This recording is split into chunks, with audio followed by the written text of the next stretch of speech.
Okay, so welcome to Asia Shell. We're just getting some street food. To be honest, it's chicken fried rice. I wanted to quickly sit down and tell you a realistic point of view of 4 months living in Siem Reap, Cambodia. First time in Asia, so all this is going to be a bit biased, and with our experience around Asia, it's hard to really give a real opinion. So every time we're out and about, whether it was playing chess with that young kid, whether it was going to pub street and having a drink, you end up meeting a lot of different people.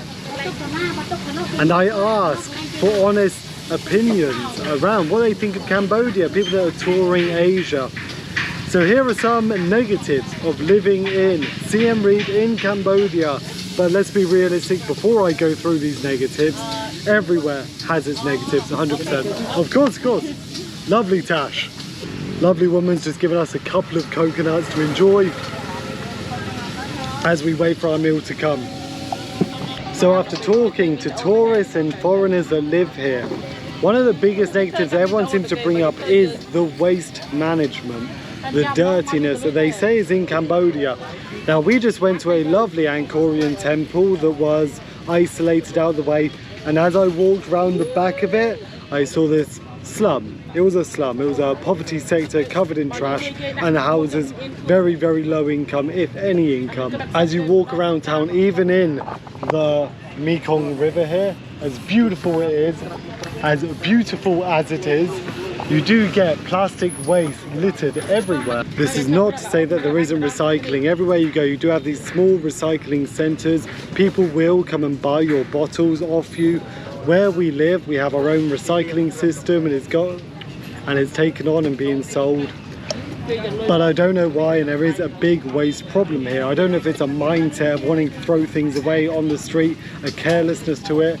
I'm sure that will change with generations. The other negative that we've had living here for 4 months, going up mountains in Poland to coming here, is the humidity and the heat. Now the beard doesn't help. It's like wearing another scarf. But God, it's hot. Today we've been indoors with the AC on, a fan on, and you're still sweating out for no reason. Luckily, as of recording this, we have the water festival where everyone's going to be shooting each other with water guns. Cannot wait for that. It's going to be absolutely amazing.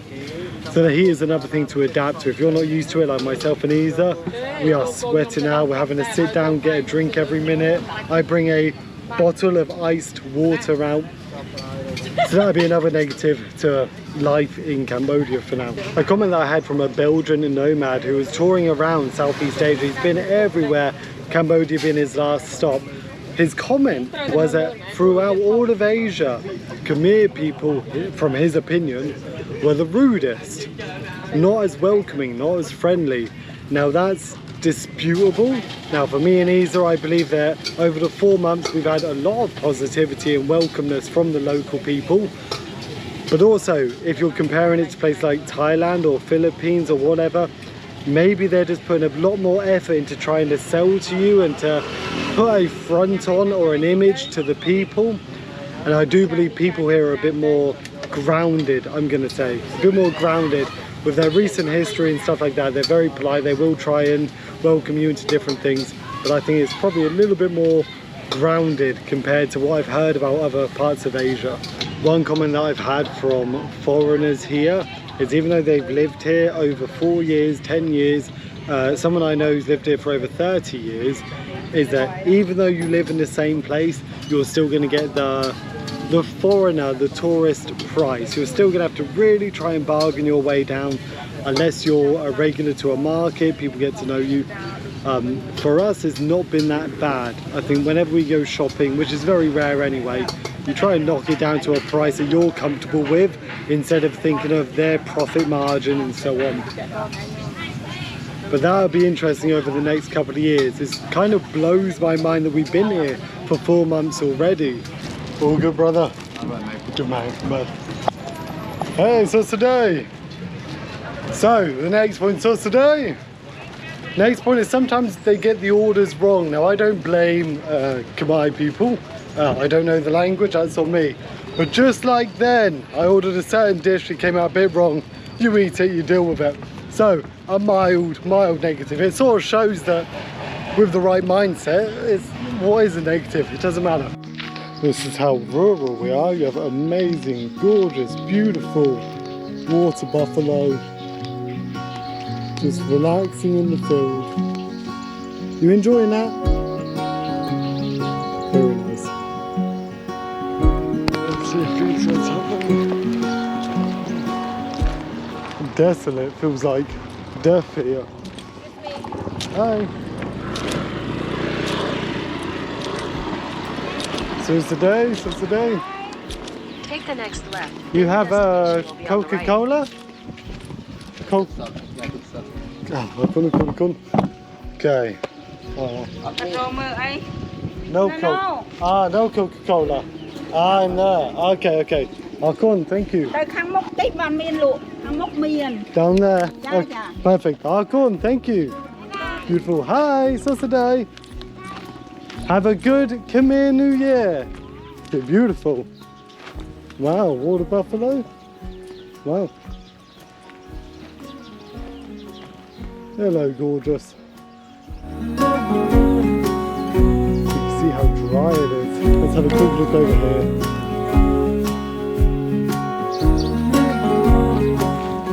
Just driving out this way, back roads. Now I don't know if these are resting areas whilst you farm, or if these are genuinely tents to live in. One here, one just over there. Everything made of bamboo, which I kind of like. But this area is so decaying that even these nice little chill spots, I assume, were for tourists and passers-by. Oh yeah, so yeah, this is where shamefully some of the poorest of the country definitely live. One over here that's definitely in use. As of recording this, it's the day before Khmer New Year. If I get any more donations today, I'll come back and give thank. But it's so dead. The boat just in the middle of the area, very dead. And strangely beautiful. You can see them dry out the rice, drying the rice out. Again, I could be wrong. I could be completely wrong. But I do know that in every country you do have your lowest form of poverty. And I wonder if that is a small snippet of it. Anyway, let's keep going to this chill spot. So it's today. Drink? Okay to buy a drink here? Ah, Arkoun. Perfect, thank you. Coca-Cola? Ah, perfect, lovely, Arkoun. How much? 1, 2, 3, 4. Ban puan. Here.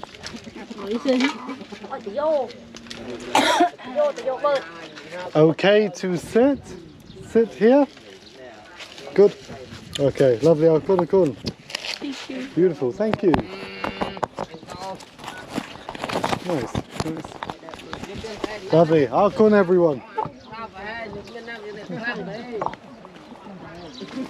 Nice.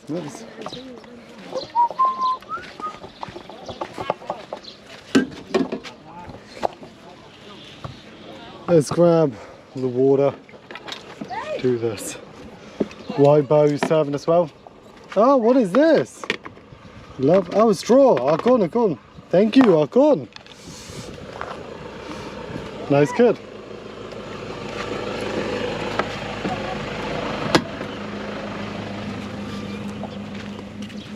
Again, there's a natural beauty to these rural parts. Yes, it's not luxurious at all. You get loads of trash. The huts and stuff are tiny. Tiny little things made of some scrap metal, whatever you find sort of thing. Let's see if we can have a sit down in here, shall we? So what's the day? Okay to sit? Okay, lovely. Arkoun. Now, we've been to some dodgy places here in Cambodia. I don't always trust the flooring. This is uneven. I might be going home very wet, dirty. Yeah. This place feels a bit like what you would see in like a desolate desert. Like everything just feels dead. It feels lifeless. Let's have a chill in here, shall we? This is different.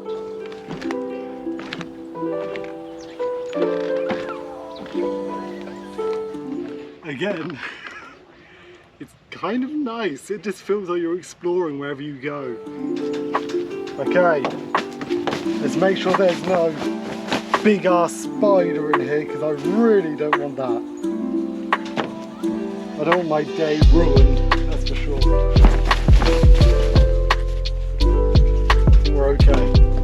I think we're good. Oop. So, back to some of the negative points of Cambodia. This doesn't mean I don't love the country. This is just a realistic outlook on the country, on Siem Reap. Only the parts we've been, there's pure beautiful nature, and there's obviously some rougher parts like everywhere in the world. So another negative point, for my opinion, of living here has been the mass difference in pricing. Now, I'm not going to complain about the price of things in Cambodia. Everything is cheap. I eat every day for $1.50. The rent is a quarter of what I would pay in Oxfordshire. So it is very, very cheap. But then you come across these things, like as an example, and I cannot wait to go there, we will go there, the Arkoun Elephant Sanctuary. Beautiful elephants that have been rescued in a natural environment. No tourists riding or chains around the ankles. Beautiful. And I think you were looking at $50 upwards. Now I get it, I'm not gonna say it's a bad point, but I want to see the elephants. I want to see the elephants. I don't want to be having to save up every month for 5 months, a tenner a month in order to go see the elephants. I want to be able to just drive there, park up, walk in, say hello to Mr. Dumbo and walk out. Is that too much to ask? And the last negative won't be about how poor some areas are, like this. That's not a negative, that's a realistic situation. It could be fixed, but the top 1% don't want to fix it. The last negative is going to be Google Maps. Now, I put my headphones in, listen to Google Maps and trust its guidance in order to get to where we want to go. So many times, if I go a wrong way, instead of telling me to make a U-turn, it tells me to go forward for a kilometre, turn left, go down that road, and then you turn down that road to go back the way we came. That's the last negative, so it's not even a big deal. Nothing better than these back roads and having something like this overtake you. Oh yeah. Lovely, thanks. As beautiful as the farmland is, obviously beautiful, I'm in that mindset where if I fall off, if I hurt myself severely, or if someone wants to mug me, or do worse, I would be lost. If I get a flat tire on this horrible road, I'd be lost. So, the joys of Cambodia and trying to explore is you might get lost.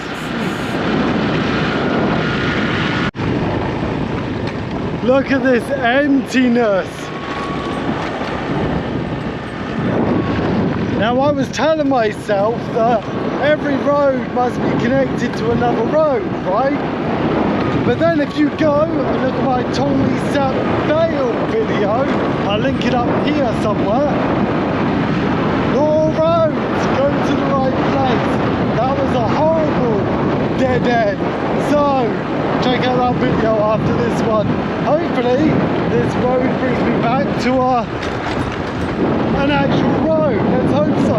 Woo. You know what I said 20 minutes ago on this road about Tonle Sap? I think we're going to the floating villages Tonle Sap Lake accidentally. I'm exhausted. This was only meant to be a little chat about negatives around Cambodia. This was not the plan. This was not the plan. If I don't die by a massive snail shell flipping me, it'll be by the lizards, snakes, maybe even, oh, 1 second. Maybe even the spiders out here, who knows, so today. Okay, I gotta get out of here. I need a message Isa to tell her what's happening because she wouldn't like this. So let me show you where we are on Google Maps. Now if you can see it or not, I don't know. Google Maps has put us in the middle of nowhere with absolutely no roads, nothing. Even where we were before, there is nothing around us, which is a massive headache. So I've just spoke to one of the locals and he said that if I go back where I was, turn right, I might be able to get to Tongley Step and hopefully get a road from there. But man, this is a headache and it's hot. So let's have a quick sip of water and continue.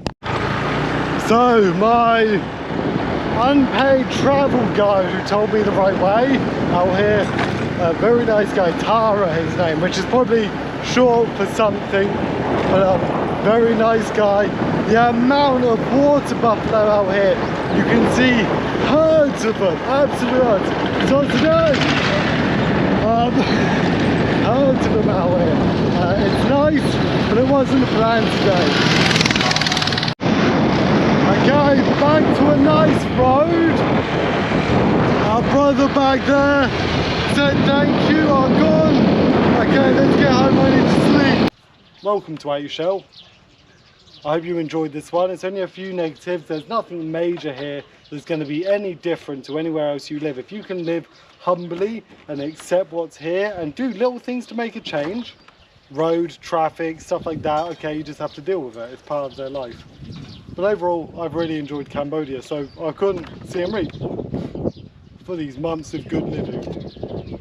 Otherwise, come out your shell, go out into the dead deserts and the dead bits of space and explore, go and see what's happening. I'm going to go and join some of the locals and offer them a drink. Okay, Lehigh, bye, bye. Okay.